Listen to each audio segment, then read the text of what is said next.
Good, how are you? Yeah, I'm good, thank you. Hello. Yeah, I think the signal's a little bit off. Okay. Hopefully that'll be better. Yeah, I think this is better. There we go. Uh, Stephanie, thank you for joining me today. Pleasure. Thanks for having me. Really appreciate your time. I know I emailed you at the last minute to see if we was going ahead, so that's my bad on that No, no on worries. that one.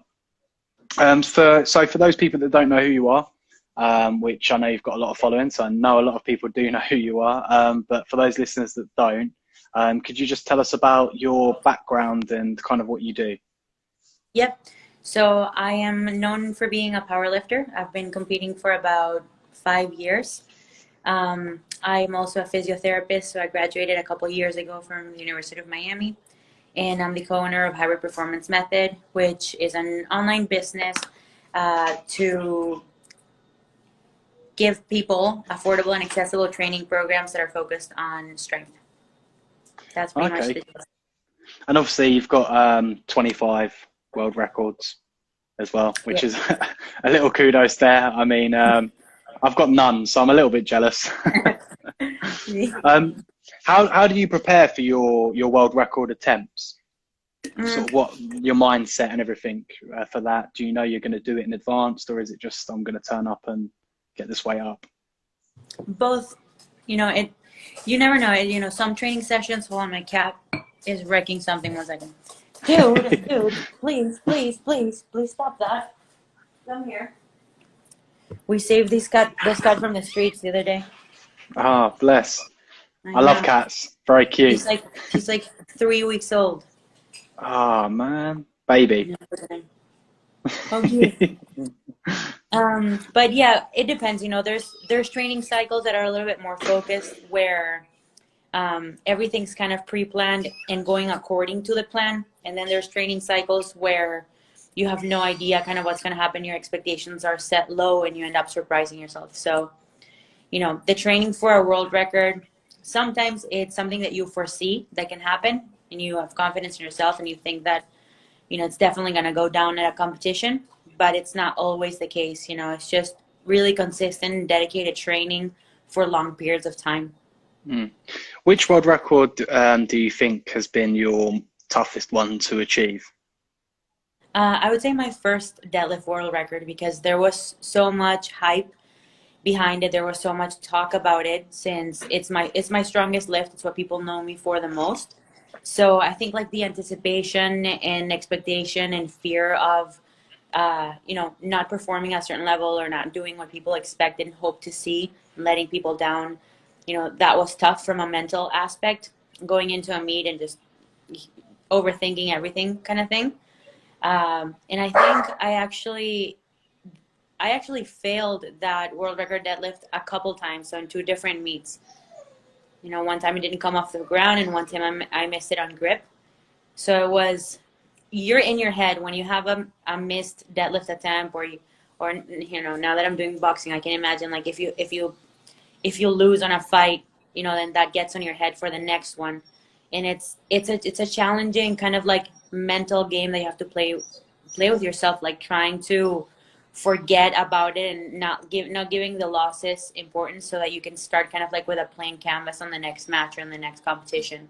So the Mm. first time I broke that deadlift world record, it was exciting because like you work so hard, right? In preparation for a competition, you can be training for anywhere from 2 months to 6 months, where all you do is focus all day long on this competition. Everything you do from the moment you wake up to the moment you go to sleep is thinking about this competition and this world record. So having gone through all of that, cutting weight, that's another like huge aspect of competitive powerlifting. I walk around at 130 pounds and I cut down to 118, 119. those are Wow. those are big cuts. So Yeah. just going through that whole process, cutting weight, staying focused, saying no to distractions, sacrificing stuff like trips and bachelorette parties of my friends and bad food and whatnot. You go through that twice with the expectation that you're gonna achieve something and then you don't end up doing it. That's why I feel like the third time when I attempted the world record and I actually got it, it was so exciting because it was a long time coming. I have Mm. some pictures from that, and you can see like I've never shown that much excitement on like on a platform. I started crying. I just like couldn't hold it together. You know, it's exciting, and it's, oh my God, it's just so much. I don't think people who don't compete don't understand that. You know, to people, it's just a deadlift. It's just lifting. You're just lifting weights, but they Yeah. don't understand like the behind the scenes suffering to get there, and how. And dude, with powerlifting training, going to the gym is, if you're competitive and you're getting paid to do that, you're not like enjoying your time all the time. It's not like playing soccer. It's not like Mm. playing baseball where you're with people, you're messing around. You know, there's so much things that you can do. With powerlifting, you just walk in, you train. Most likely, you're gonna have a shitty day, and you walk out of the gym. So it is special when you're able to like break through barriers for yourself, barriers that people place upon you, you know, stereotypes, like all these things, or doing things that are humanly impossible that people haven't done in the past. That's what a world record is. Mm. So it is super exciting. I mean, the key line there as well is that people don't see what's going on behind the doors with that hard sort of work ethic. There's plenty of sayings out there, but people are like, you know, it took me 10 years to be an overnight success. And it's kind of like the same thing. Like it took me, you know, 5,000 hours in the gym to lift that weight, or however many hours, and people don't see those 5,000 hours. They just see that one lift, and if you fail, they're quick to jump on your back, not knowing about the hard work. And obviously when you succeed, it's always, some people will, you know, go, oh yeah, it was a lucky lift or whatever. And it's like, no, I worked my ass off for this. You just didn't see it. Absolutely. It's like the iceberg effect. Mm. I Yeah, love yeah, it. really good. Yeah, Really good. it's Very, exactly very like true. that. People love to write you off when you, obviously, like when I miss that, when I miss lifts in competition, people are like, see, like she, you know, she's not good, or the opposite. Actually, to make my point within this argument, it's like, oh yeah, powerlifting comes easy to her. Of course, anyone can be a world record holding powerlifter if they had, you know, all the time in the world to train, and they didn't have kids and they didn't have responsibilities. It's like, nah, dude, I made my life so to set it up so that I could train full time. You think like one day I just decided I'm gonna drop everything and train full time? No, like you there's a period of time where we're all the same. We're all juggling responsibilities, stressors, you know, and school and finances. We all go through that. No Mm. professional athlete ever just gets handed an opportunity. So Yeah, it always cracks me up when people say, oh, I could have done that. And it's like, well, if you could have, you would have, but you didn't. So exactly. you know, don't. And then the excuses come and everything like that, and then people think someone else has it easy, and it's like, no, it's not the case. Like we're all born pretty much the same. You know, some people will have it a little bit more difficult in life because of backgrounds and everything like that, but fundamentally we get the same amount of hours in the day to work on our craft and become, you know, the best at what we do. Exactly. How did you get over that mental sort of barrier when you stepped up for that third lift? Because I know it's hard to explain when we talk about mentality. It's always hard because you are wired the way you're wired. But how did Yeah. you kind of overcome that? Did you just step there and think, whatever, I'm going for it and it's going to lift? Or was it like, I'm going to fail here? No, look, I mean, there's people who can do that, right? They just don't think much about kind of the mental strategy. But in a sport that's a matter of like, it's inches, you know, it's a matter of inches. Like it's positions, it's like preparation. You're in your mental state for the competition has a lot to do with the outcome. If you ask any professional athlete how percentage wise, how much do you think mindset plays a role in your sport? They're all gonna tell you like it's like 80-90%, and then you're gonna ask them, okay, so like what do you do to work on your mental game? And then they say, well, I mean, nothing. At most, like visualization is what people say. Hmm. So after I missed that second time in that competition, I had that realization that it's like I realized that my mental game's not strong. I'm breaking down during training. You know, if I have a bad, sorry about that. If I have a bad training day, um, I started developing this shitty attitude where I would just like be pissed off and like cut my workout in half and leave, kind of thing. Um, and that's when I realized I'm like, damn, I think like this is a really important hole in my training that I need to fill. You know, like I can't just expect that one day my mental game is gonna be better. My mental strength is gonna be better. So I hired a sports psychologist, and we worked together for like 8 months leading into the next competition. I took some time off from meets to really develop a strategy.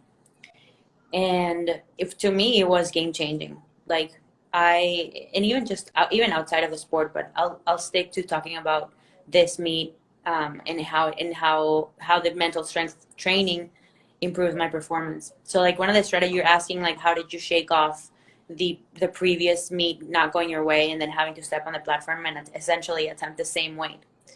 So one of the main strategies that we utilized was visualizing a negative outcome. So a lot of people, when they use visualization techniques, they focus on the positives. It's like, oh, visualize yourself on the top of the hill, on the top of the mountain, you know, on first place podium, visualize yourself with a gold medal on your neck, or like visualize yourself making a lift or punching someone on the face and winning the match, whatever. But most of our training focused on visualizing negative outcomes and essentially planning for how you're going to respond. So I would literally do this mental exercise. It's almost every session where, you know, I'm doing everything. I'm getting ready, putting my singlet on. I feel good. I'm walking towards the bar. I have chalk on my hands. I feel the grip. The bar's cold, like with a lot of detail. And then I missed the lift. I missed the lift at the bottom. I wasn't strong enough. I missed the lift at mid-range.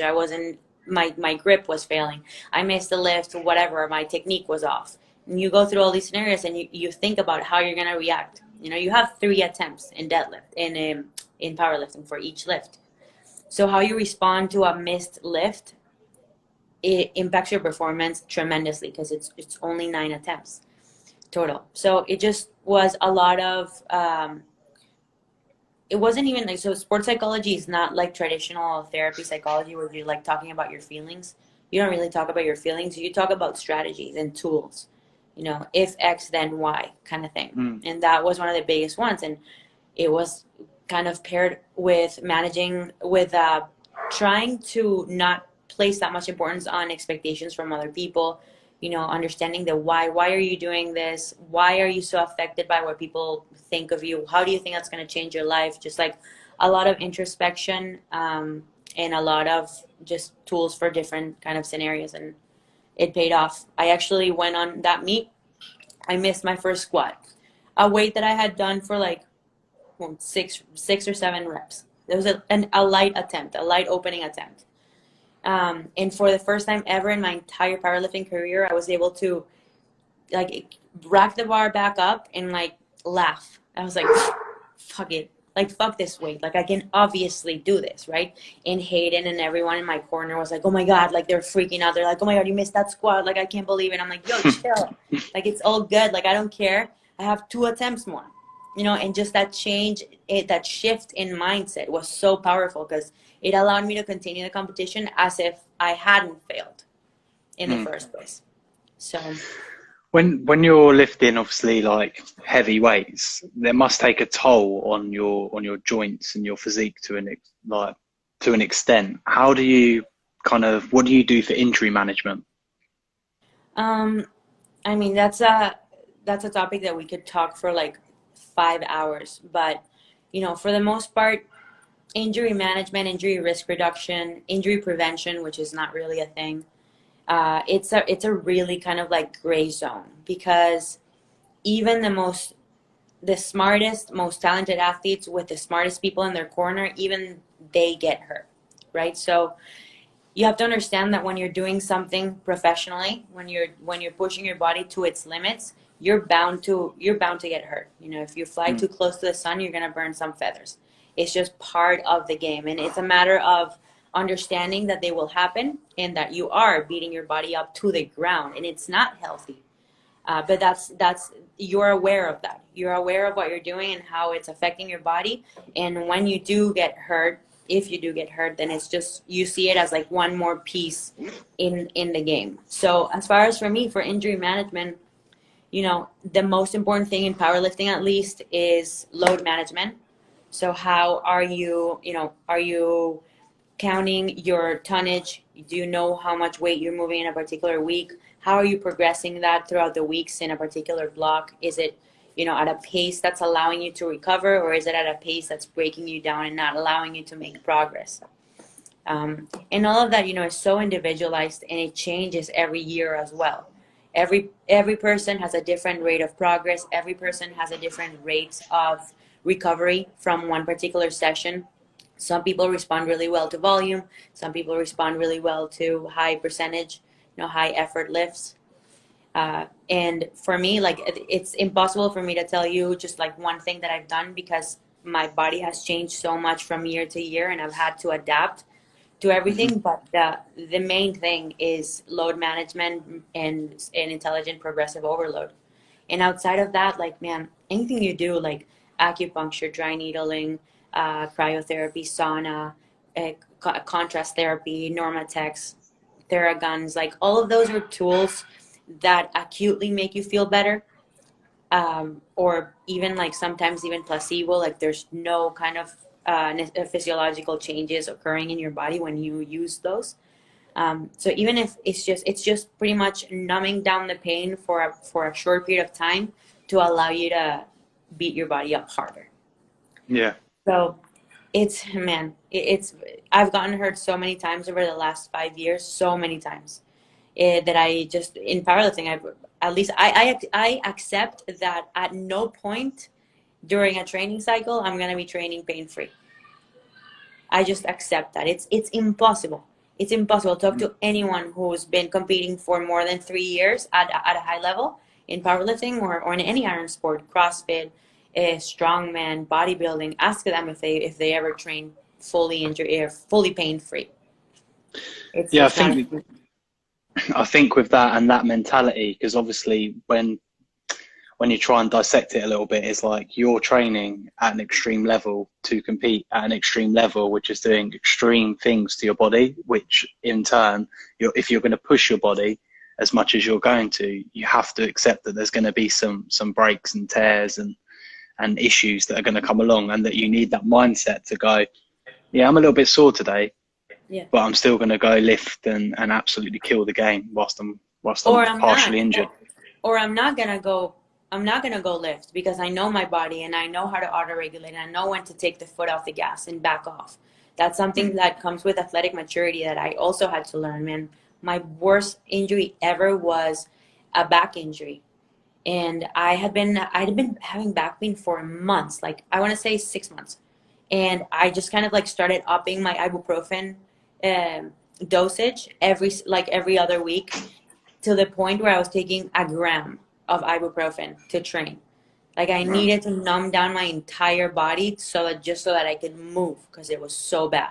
And I had that mentality of like, fuck it, right? Like I don't give a shit. My body's hurting. I'm just gonna go in and train as hard as I can because it's my job, it's my livelihood. This is what I have to do. It's my purpose, whatever.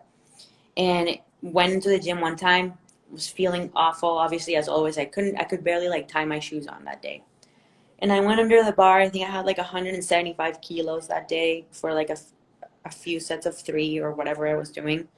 And I remember on the second or third set, unrack the bar, go down to the bottom, and felt it's so weird to describe, but it felt as if my spine was made of rubber band. Like it like was like a one of those. It's not what it looked like, but it's what it felt like in my body. It was like one of those. And I'm like, oh fuck. Lay down on the ground, couldn't move, couldn't walk for like at least 30 minutes, and then I was out for 4 months. And that just goes back to knowing when you need to take a step back. Do you know the difference between being in pain and being injured? Do you know your body well enough to know when you can go in and train, or when it's actually better for you to not go in and train? Yeah. You know? I think that is an important part. I should have touched on that a little bit. Is like being a little bit achy and going and training is definitely a lot different to having to consume painkillers to get you through a session. And people need to know that difference and kind of think, well, I'm probably a little bit broken here. Maybe I need to have a day off. But I think for a lot of people who have that competitive mindset, they do struggle to relax. I don't know if you do yourself, to have like a rest day and just do fuck all. I But a lot used of to. people I spoke to, yeah. I used to be like that, but that's so stupid. You know, the way that I like to explain this is, I forget what it has like a name, but essentially is most people don't know how to turn it on and then turn it off, right? Like when I say turn it on, like you're going all out. You're going to a top set, you're going to failure, you're going till you puke. Like that's how high I'm talking. And then rest means nothing. Like rest means being naked in your house and walking around and getting 10,000 steps by going from your room to the kitchen. Mm. You know, like that's rest. So what people end up doing is they end up in a chronic under training state, but at a very high frequency. So they just train at 50% of their effort. Could be cardio, could be lifting weights, whatever it is. They're training at that 50% for long periods of time, very frequently, and never actually turning it on and turning it off. So that's why they feel like they still have to go into the gym. They still have to like go, oh, I can't sit still. Like, yeah, I trained yesterday, but like today I want to also go. Well, you didn't train hard enough. If you say that, you didn't train hard enough the last day. Because when I go into the gym, I don't, dude, the next day, thinking about the gym makes me nauseated. Like that's how, today I was at the gym for 4 hours. The thought of going to the gym tomorrow makes me feel ill. Like that's how you should, that's how you should feel.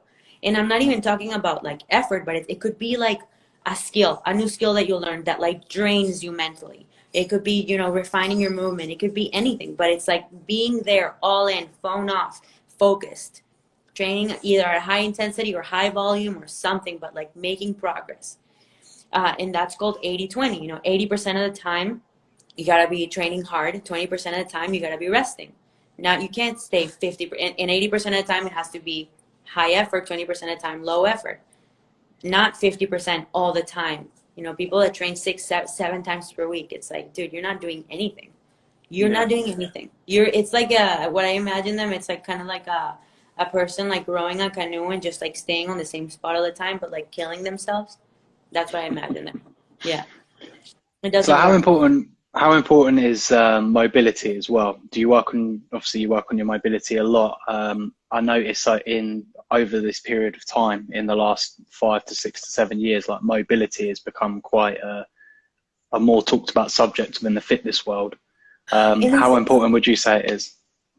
yeah, I guess yeah, in the fitness world, it has become more important. I don't think that it's like really leaked into powerlifting at all, or even strongman at all, or bodybuilding. You know, because it's almost like frowned upon to be one of those people who stretches in our world, right? It's like, what are you stretching for? Like, can you squat to depth? Can you reach a bar? Then you don't need to be working on your mobility. That's their mindset. My mindset, and this is part of the hybrid approach to training, which is what we sell. It's being able to, when we talk about periodization, when we talk about the organization of or planning of your training, we not only talk about reps, sets, frequency, volume, although that's a really important part of it, but we also talk about seasons and we talk about periodizing your general fitness preparedness. So within the planning, within the planning of your workouts, we take into consideration your cardiovascular health, your muscular endurance, your flexibility, and your overall health, stress, sleep, all of that. Because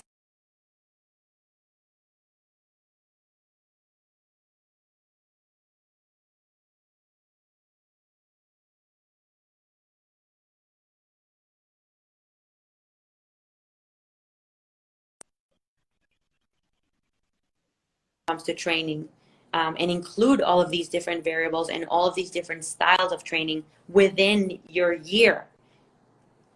That's a much better approach. And mobility, flexibility falls right in. You know, the more you lift weights, the stiffer you get every single year. Like even for me, man, and I work on it more than most people. But I know powerlifters who can't, like when they're sitting down, if you're trying to tie your shoes on, you know, you try to put your leg kind of like on a nail, they can't do that. Wow. Or like they struggle like putting their hands behind, externally rotating their shoulders to put a jacket on. Dude, it's like, yeah, cool, all right, like you can bench, you can squat, whatever, you can deadlift, but dude, you cannot put a jacket on by yourself. You're 26. You have a problem. Yeah. You have a Wait very until you're serious problem. 40. Yeah, exactly, dude. Fucking hell. What people don't realize, right? And I think their fear is like, oh, I don't want to mess up my powerlifting, right? I don't want to. What I'm gonna start doing cardio, I'm gonna lose all my gains. I'm gonna start doing mobility, I'm gonna get loose at the bottom of the squat. You know, I gotta be stiff, whatever. And they don't realize that the human body is a lot smarter than that. Like you can do a lot more. Yeah. Do you get looser at the bottom of a squat if you stretch? Not looser, but you gain new range of motion. Now you're gonna have to strengthen that range of motion. There's always a way around. Same with cardio, man. If the practical applications of cardio for a strength athlete are humongous. They don't realize that if you have better conditioning, better cardiovascular endurance, you can train longer, you can train harder, you can push yourself more. You're not going to get winded from like a 5 rep squat. You're going to be able to do 4 sets of 5 instead of one top set of 5. It just has so much carryover in other areas. People talk about carryover as if, dude, when I was doing Olympic, sorry, I'm going on all these tangents, but That's when I fine. was doing Olympic weightlifting and I started doing low bar squat, people were like going crazy. They're like, dude, what are you doing? You're gonna mess up your clean and jerk position. That doesn't carry over. That lift doesn't carry over. They don't realize that nothing ever carries over. It's not like a direct equation, a chemical equation where like everything kind of no. Sometimes it's indirect. Like I say here, you gain more conditioning, you're able to do more sets. It doesn't make you a better power lifter, it makes you a better athlete. And if you're a better athlete, then you can be a better power lifter, you know? So what are your future plans? What are you working on at the moment? What's next for you? So I've been hurt for the last year and a half. It's like chronic back pain. And I can train through it. I can push myself. I know when to back off, and I know that I can continue training the way that I was doing. But for the last like three years, I've felt so pressured to compete at the competitions that quote unquote mattered. Like where the big girls were all showing up. And I felt called out. Like if I didn't go, I felt like they were saying that I wasn't good enough, or that I was afraid of competing directly, like face to face with them. And I felt really pressured to show up to every single competition that they showed up at. And I guess they do it because they get paid based on where they show up, or based on like the cash purse. Whereas like I don't, right? I have my own business. I don't have to show up every time. But my pride didn't let me not go. So I just fell into this trap of like never fully taking time off ever. Like my time off, I was still doing squat bench and deadlift. Never really giving my body a break from the heavy weights. So I just felt it got to a point where, man, I don't know. I really had to think about my longevity. What do I want for myself, for my body? How much longer do I want to do this for? What am I going to do after this? Am I ready to like stop being an athlete and just like commit to being a business owner, or like a mom? I don't know. So for me, I had a long period of introspection, and decided that I really wanted to give myself like a real break, like a year-long break from powerlifting, or more, a year and a half, and just focus on my health, let my body completely heal this back injury, rehab all this stuff, and have fun for a year. Because for the last 3 years, it's been more. I felt like going to the gym has been more like a job, and really monotonous and stressful, like really really stressful. And I just want to develop a better relationship with fitness again. I've been an athlete my entire life. I've been playing professional sports since I was 12. So it's part of my identity. I'm not ready to give it up. But yeah, I have to look out for myself, and try to keep myself healthy so I can stay active and at a high level for 10 more years. So the rest of the year, I'm doing bodybuilding now. I'm actually training with Ben Pakulski, preparing for either a competition. I don't know if I'm gonna do that yet. When I would compete in the wellness division. So either that, or I'll just do a massive photo shoot to land a magazine cover or something like that. And at the same time, I've been doing martial arts. So I'm focusing on boxing now. My coach also is a black belt jiu-jitsu. So I've been doing some like Nice. ground groundwork as well. Traveling up north to Phil Daru's gym and training with Maureen and a bunch of other like female fighters. Just having fun, you know. Like obviously, me being me, the second that I figured out how to throw a punch, I'm like, I'm gonna go to the Olympics. Yeah. You know, like that's immediately Mindset. where my mind went to, and it's tough, right? Because like I do want to keep training, and consciously and subconsciously, I'm not just training. Like this is not like fitness boxing. I'm training to kill someone on a ring every day that I'm training. So what that will look like in the future, I don't know, but I'm planning on kind of like keeping boxing in the back seat, just developing my understanding of fighting in general, just watching a ton of boxing, MMA, and movies and whatnot, and keep training consistently, but not crazy. So I'm doing 1 or 2 boxing sessions a week because I know that any more than that, I'm gonna go insane because I'm gonna Yeah. want to be ready to fight next month. That's not gonna happen. Well, I mean, you're going to the right place with Phil up at his place. He's a badass, you know. So much knowledge.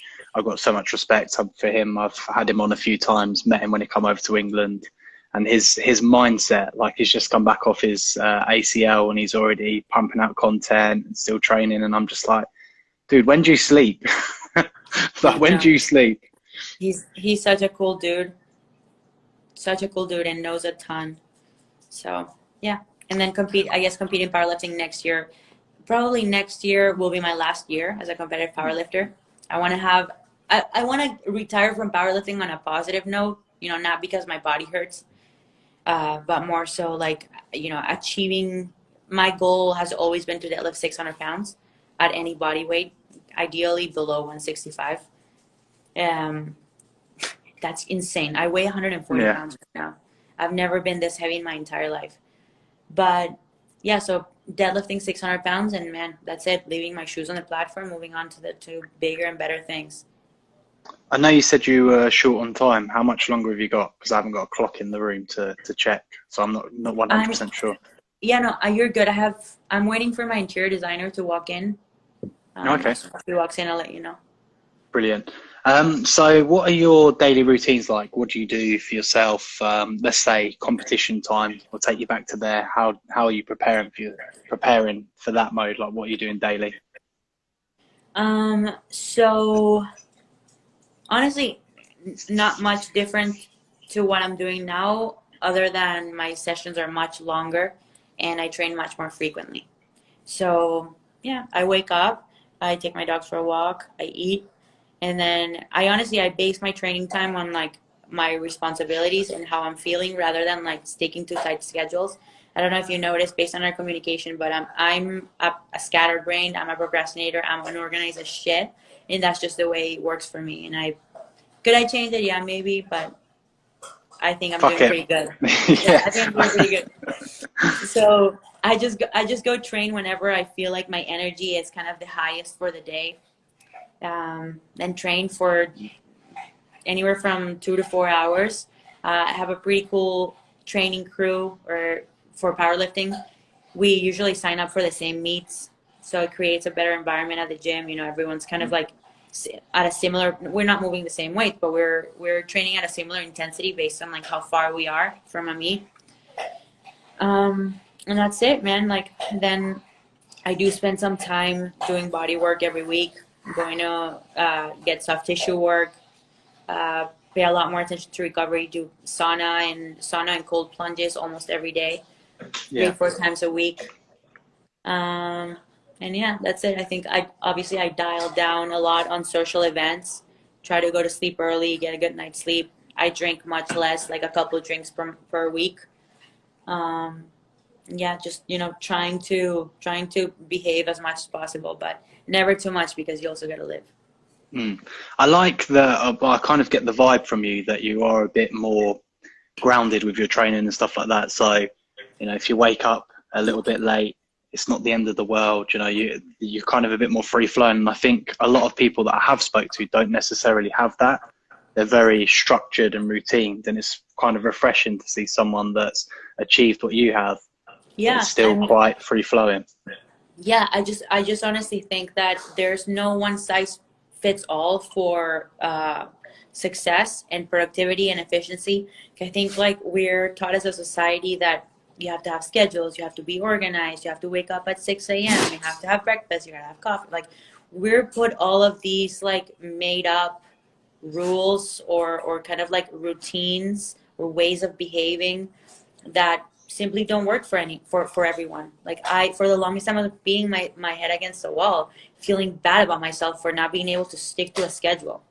And I forget what book it was that I read, but it was talk about how creative people, and actually not only creative people, but a lot of like really really high achievers, Bill Gates, Steve Jobs, a lot of them are like very scatterbrained and actually like not very like lenient with what they do on a day to day.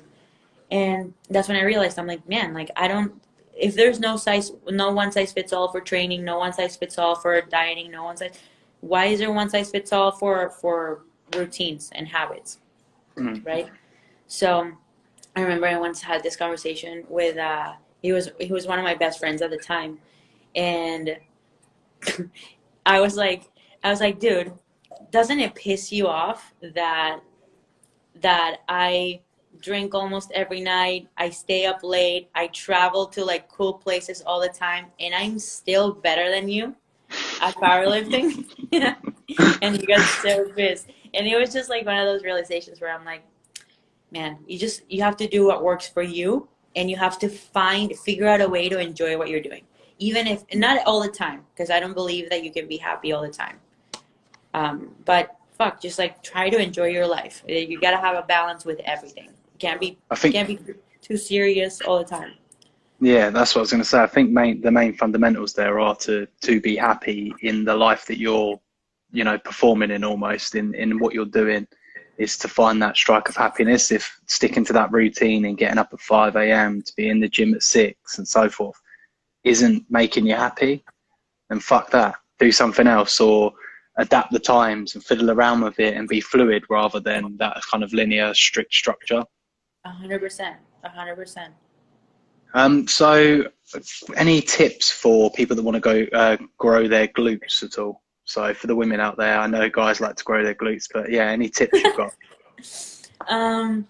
Yeah, the first thing is train glutes often, obviously. And then, from a technical perspective, and this is something that applies to every single muscle in your body, that is that if you want to make a body part grow, you have to be challenging that body part. So there's a big difference between strength and hypertrophy. In strength, you're essentially trying to refine a movement and essentially make the movement perceivably as easy and as light as possible, right? Your body's trying to find a way to move in a way that is the least energy demanding and that it takes the least amount of effort. Whereas in bodybuilding, you want to do the complete opposite. You want to make weights that are perceivably light, or actually objectively light, feel perceivably heavy. So it's the complete opposite. And you can do that just by focusing on contractions, making sure that the exercise that you're doing, you're finding ways to make it more difficult, more challenging, and not easier. Like swinging weights, taking 3 seconds in between sets because of whatever reason that you think. All these things are not necessarily helping you, but are kind of like defeating the whole purpose of bodybuilding. And then the second one that also applies to every single muscle is joint angles and range of motion in a particular joint. So I love to explain, or I love using the analogy of the high bar of a hip dominant squat and a knee dominant squat, because it's like so easy to visualize. But essentially, when you see someone squatting and their knees travel really far in front of their toes, it's not necessarily bad. All that means is that because the joint angle is changing the most at the knee, it means that the quads, so the muscles that are in the front of your leg, are the ones that are doing the most work. If you have a hip dominant squat where you can see the hip is moving most, the hip angle is what's changing the most, then that means that you're focusing on your glutes and hamstrings. So is a squat the best movement to grow your glutes? No, but you have a better chance to grow your glutes if you purposefully have a more hip dominant squat. And then from there is training glutes in every angle, understanding that challenging every single muscle fiber in its different orientations and every single portion of the glute, especially your glute med, which are on the sides, and then your glute max, which is like what gives you the shape. Just understanding vectors and lines of force, and understand that you have to challenge all of them. So is hip thrust a good exercise for your glutes? Yeah, but it's just challenging in that one vector, right? In that one plane, that up and down. It's challenging mainly your glute max muscle fibers that are here. But now, how do you shape it like that? How do you shape this part? So that's, my shift into bodybuilding is what's allowed me to have this kind of like newfound perspective on training, and really understand, like, did I understand the difference between powerlifting and bodybuilding before? Sure. Like, I went to school for this, but I never like truly lived it and like really, really understood it at a like practical level. Mm. So yeah, that's the main difference, in bodybuilding. The reason why their training is so meticulous is because they're training for proportions. So it's like you can make your shoulders look bigger than your triceps. You can make your body have this V shape. It just depends on like what your exercise selection and your execution. Mm. I think a lot of people as well neglect time under tension. We always see pretty much 90%, 98% of the people in the gym, it's always the same sort of motion. Whereas if you squeeze those weights and it's 3 seconds down or 1 second up, you're just going to get that deeper activation, which I assume is going to help shape as well, and just fire those muscles up, making those light weights that little bit heavier. Exactly, because it has everything to do with intent. If you go in and you just lift that, you're not forming. I hate just using the term mind muscle connection because it's so worn, so used. But it's true, like you have to develop a mind muscle connection and like really lift with intent if you want to maximize growth. Are you still going to grow? Yeah. Like, dude, I've so far, I haven't even started my bodybuilding prep, but I've already talked to a bunch of bodybuilders just to see like what their training is like and how it differs. And here's what's interesting. Out of what have I trained? Maybe with like 6 bodybuilders, like 6 pro bodybuilders, the 6 of them have a completely different approach. Completely different. Some are high volume, some are low volume, some incorporate heavy lifts, some don't. Some pay really close attention to technique and execution. Some don't care about losing form at all. Like they just like swing weights and whatever. Some like training to failure, some never train to failure. It's really interesting. And you know what all of them have the same? They're all professional bodybuilders and they're all huge. So the conclusion I draw from all of this is, first of all, every single path leads to Rome. Like there's many ways to like do one thing and accomplish something. That's the first thing. And the second thing is that I think more important than anything for bodybuilding is consistency. Like the most difficult part about bodybuilding is being able to train for long periods of time so you can pack up the amount of muscle mass that you need to compete in a particular division. So whatever it is that you do, whatever training style it is that you want to choose, stick with that one for a long period of time. What are your views on fasting as well?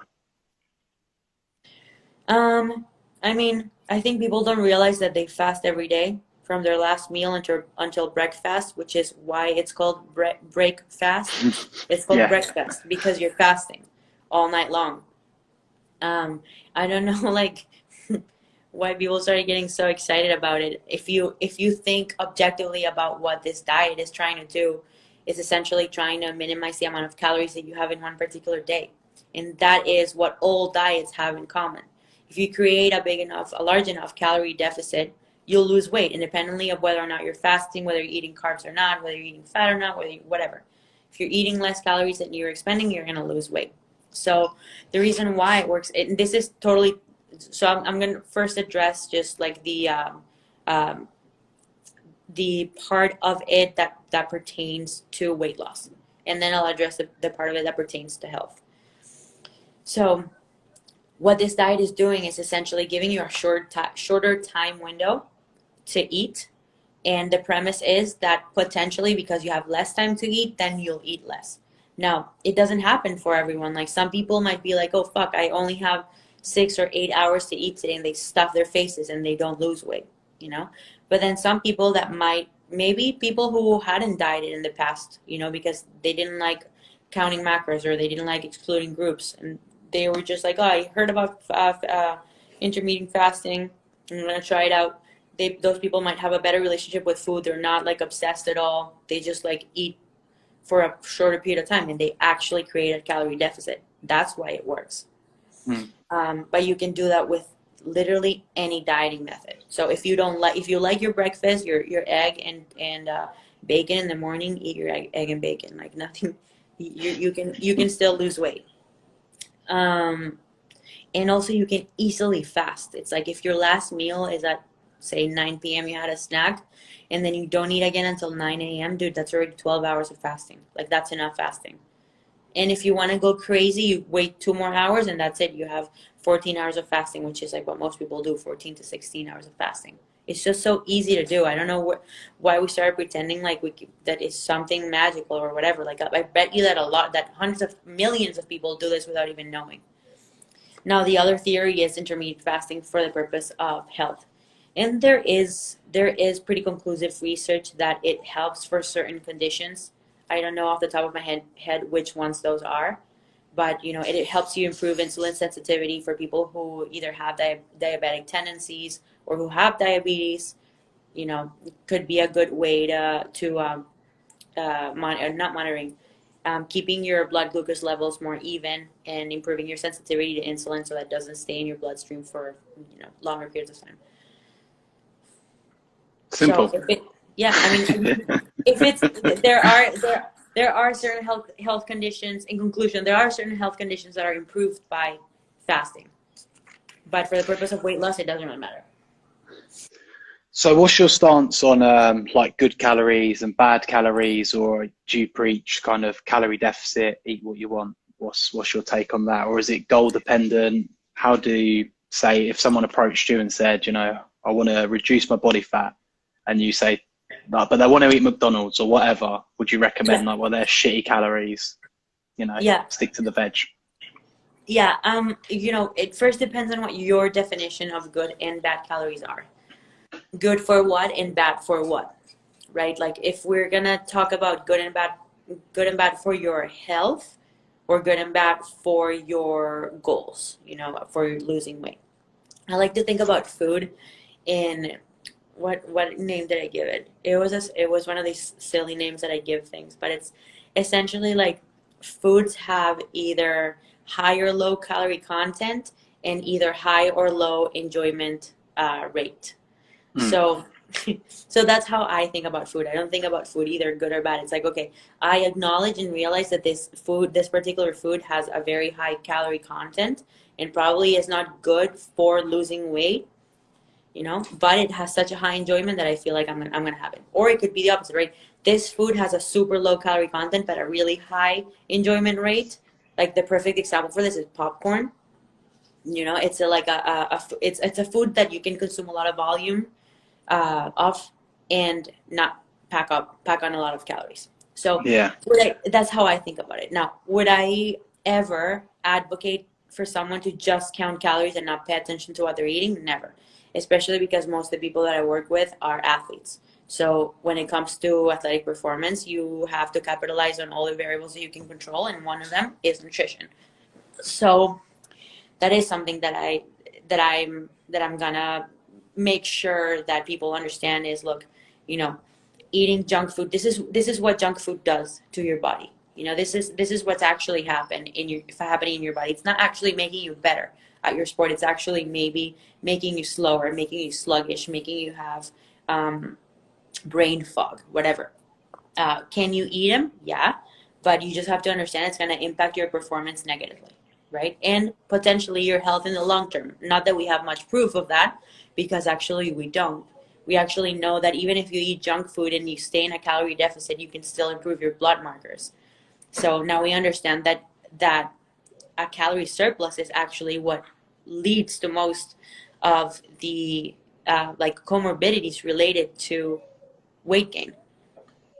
So yeah, I mean, just understanding, first of all, having a balance, you know, understanding what good and bad means to you, you know, and making sure that you have a diet that's balanced. Like Yeah. you can have cookies and dessert sometimes, but I think most of the time you should be eating nutrient dense, really high quality foods that are gonna fuel you, either for your job or to perform or just to feel better as a human.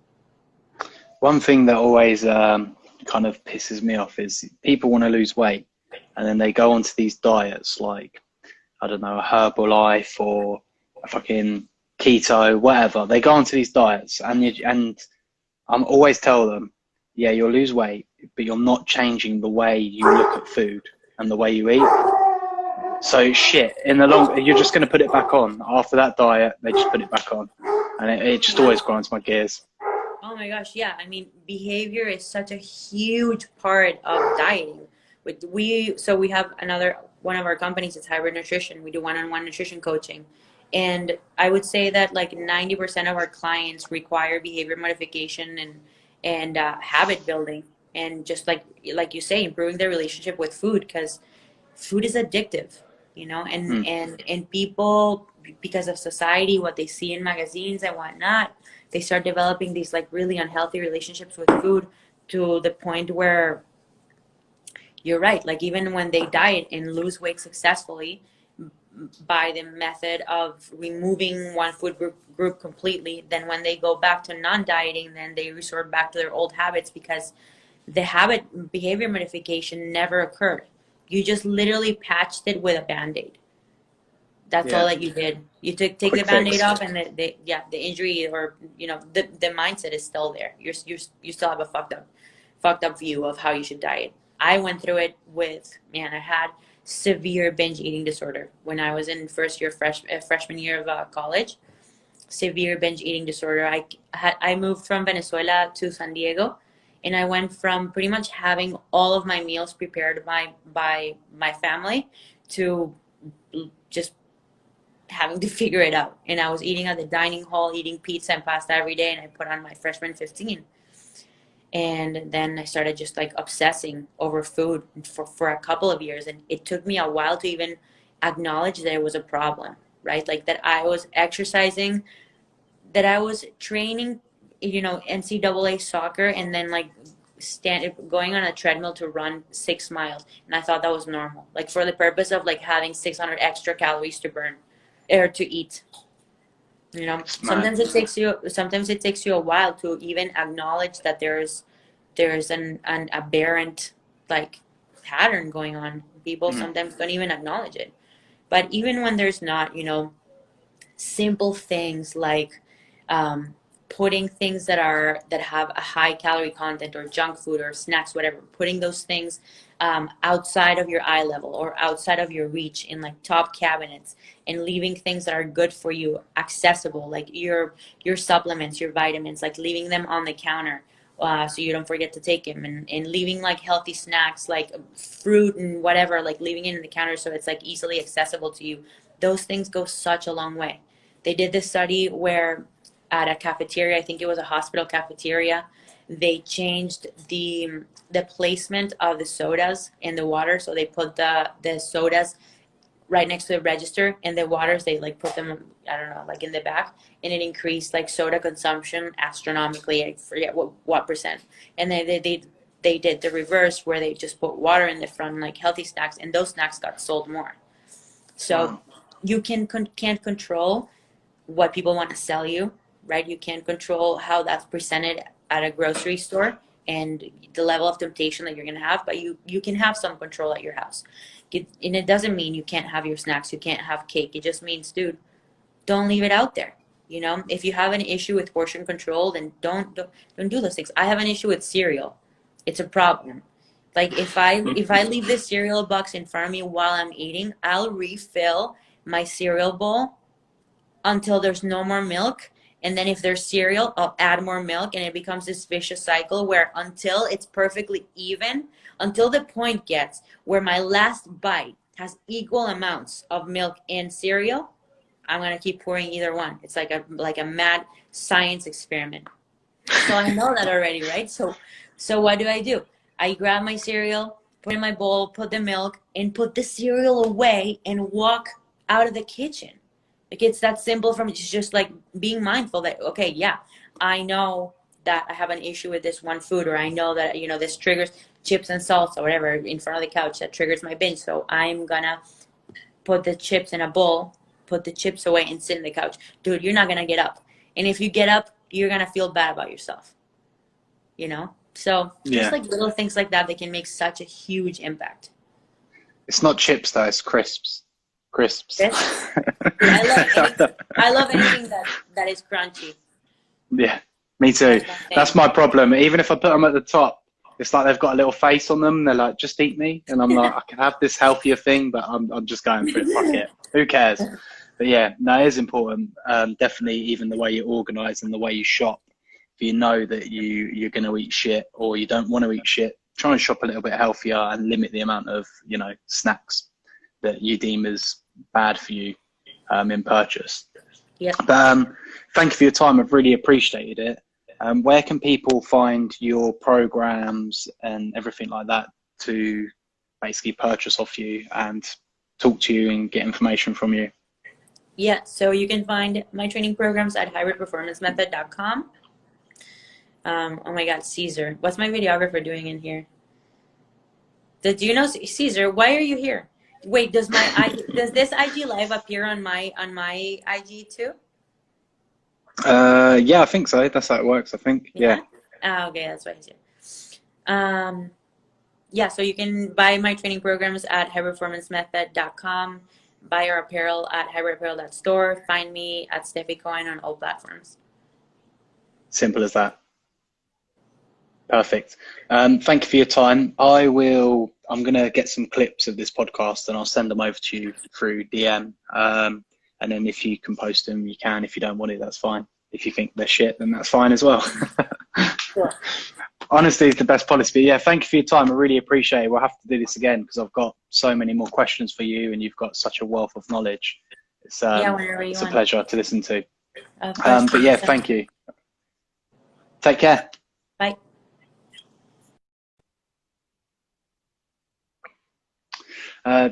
What an awesome podcast. What an awesome guest. Thank you all for tuning in. Check out the JB podcast on YouTube. I've hosted a wider range of guests. Follow me on Twitter. Follow me on Instagram. Really appreciate it. And cheers everyone for tuning in. Thank you. We're also on Spotify, iTunes and everything.